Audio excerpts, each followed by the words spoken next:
This is future editing me.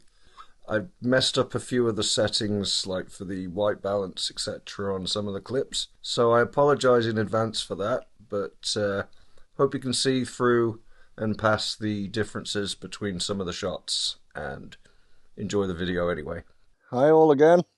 Be nice before the evening starts to darken down to maybe just find a little spot to plonk on and get myself a coffee on the go.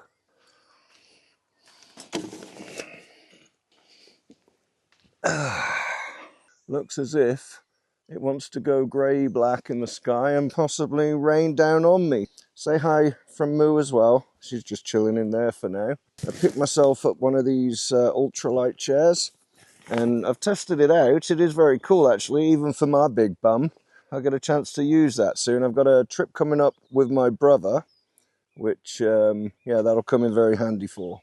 Probably move this out of the way if I'm going to be setting fire, because I don't want that chair of mine burning up as well as it, you know what I mean? A chair that I just purchased and have hardly even used being set on fire and now ruined. Would be just my luck, wouldn't it? Oh, I say coffee. I got another little treat that I might put into effect instead. Here's the thing I was telling you about. I call this the goldfish because that's what it reminds me of. Essentially, I'm going to boil my water up and then what's it called? Steep it, that's it. I'm going to steep it in there. Gone a lot darker now than when I first stepped out here. So I've had to take those glasses off. We are essentially ready to go. I'm going to fill that to about 200 mils, I think. There we go. Doesn't take long. Pop that on there. And then leave it to do its thing. Oh, she's kind of falling out of my pocket there. Where are you heading off to? You trying to get away? You can't get away. It's no getting away. Figured I'd get out, smell the air, taste the biscuit, and, you know, push on, push on. I bid you to burn. Yeah, but not like too intensely. My fingers and camera there, mate.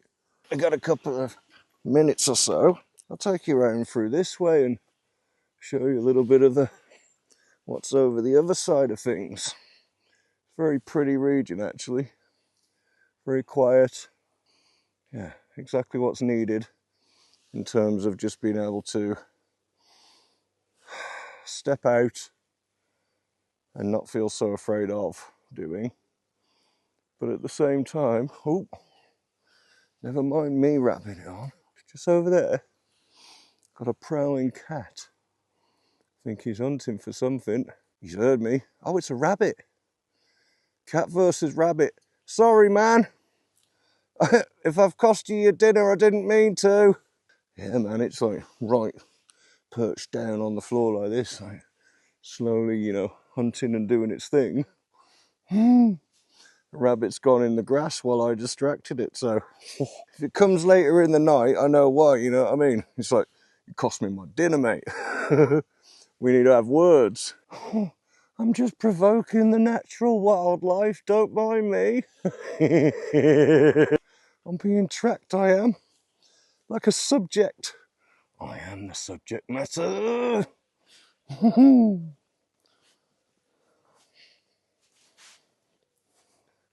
I'd do a cartwheel, but I reckon my trousers would probably fall down on me and that wouldn't be cool. I'd better go and check on this because it doesn't take long. It would see that the gods have favoured me, for it's actually gone out, look. So I don't have to worry about burning myself after all. Let me just set this on the tripod and I can get on with that then. I say on the tripod, I've got it balanced on the bench that I'm sat on at the moment. This isn't just any ordinary tea. This is mystery tea. Why, you ask? Because it's steeped. It's steeped in mystery. Shut up, Scott, and just make your bloody drink. You know what? While I am waiting for that to stew, nobody asked, but, you know.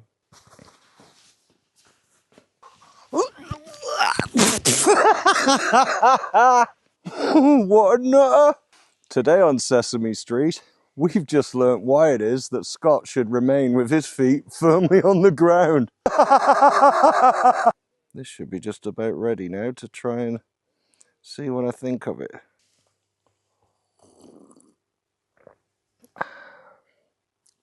It's come out really nice, that has.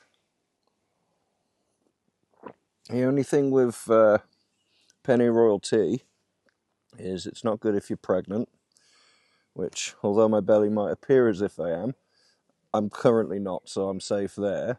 But it does make you very tired and drowsy. So if you're not planning on sleeping, you know, maybe wait until a little later on in the evening for one of these. It is a fine flavour indeed. Obviously, as a Nirvana fan as I am, it's kind of cool as well that I'm, you know, drinking one of their song titles. Rumour has it, if you place your ear to the mug, you can actually hear the lyrics. Yeah, it's quite nice to be outside and just let go again a little bit, you know what I mean? Rather than it all being so super serious. There's enough of that going on in the world at the moment today. All I will say is the moment that you add the word action at the end of anything, it, to me at least, leads to a them versus us mentality. If it's your team, if you will, that's got it written there, they're your enemy, and vice versa. But that just continues a divide between us all, as opposed to human unity, rather than it being, hey man, how you doing? You alright? Yeah, I'm alright. You alright? I'm alright. Well then that's alright then, innit?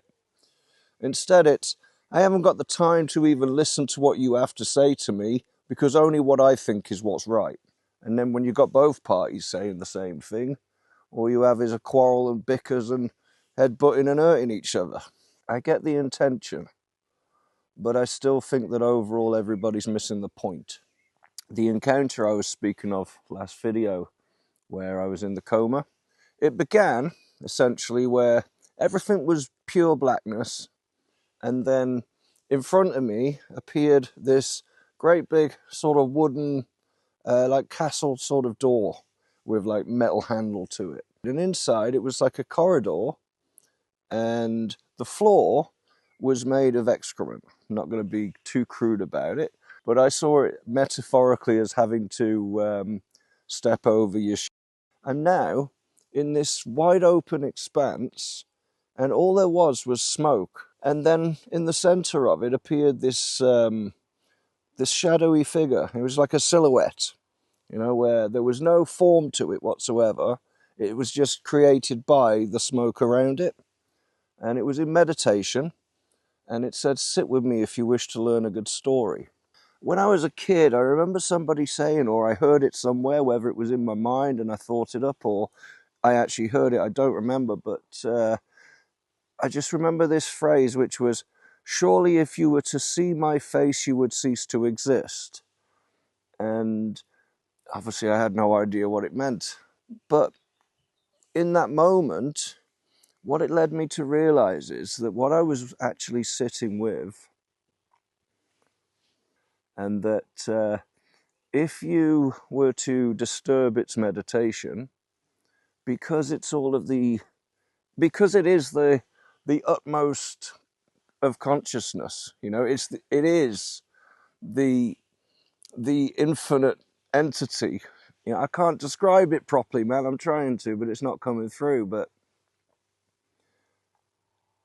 because I reside as only the concept of what I would be if I were to be, then to shake it from that mindset, well, it wouldn't be focused on me being, therefore I'd cease to. Where I was, there was no time. There was no nothing. The only thing there was nothing. I just say, thank you for considering me. Reality is like the plate of a hologram where the projector is displaying the image. here is reality, and outside of reality is what I refer to as actuality. And we'll get on to that as another story another day, I think. I just came out to make a cup of tea. You know what you're like, don't you, Scott? Yeah? What's that? You come out and have a cup of tea, and you can't help it, can you, but chatting about the universe and the state of the world and what it is and blah-de-blah-blah, blibbity-blah. Well, yeah, but that's the point, innit? The truth is only the truth, as I see it, from my perspective.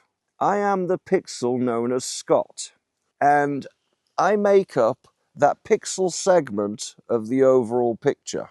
So, your pixel is your experience, is your perspective, it's what you experience within reality and how it feels real to you, as well as the truth you uncover from reality. But when combined, we all make up the overall picture of what is.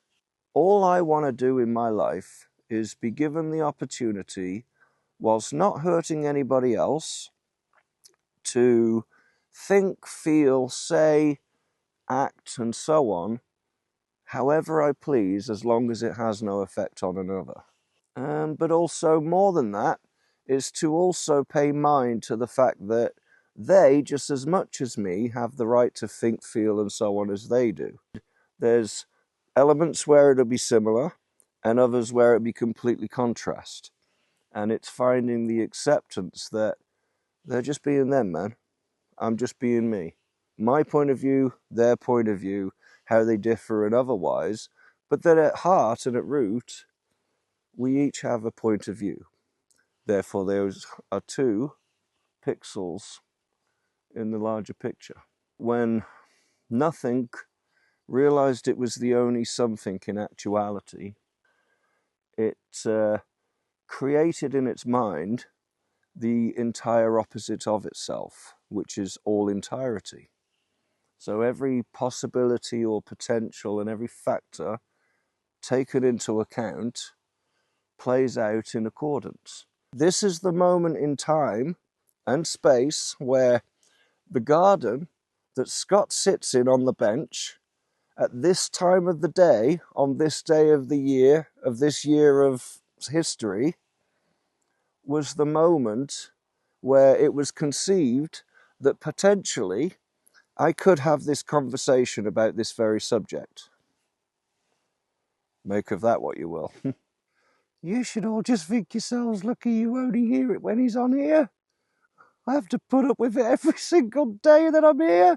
I mean, I love him, don't get me wrong, but oof, yeah, it can get a bit much sometimes. Anyway, bye guys.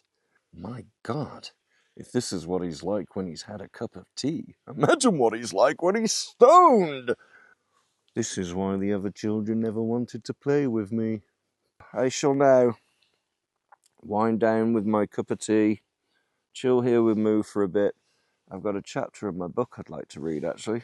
It's called I Never Promised You a Rose Garden by Joanne Greenberg.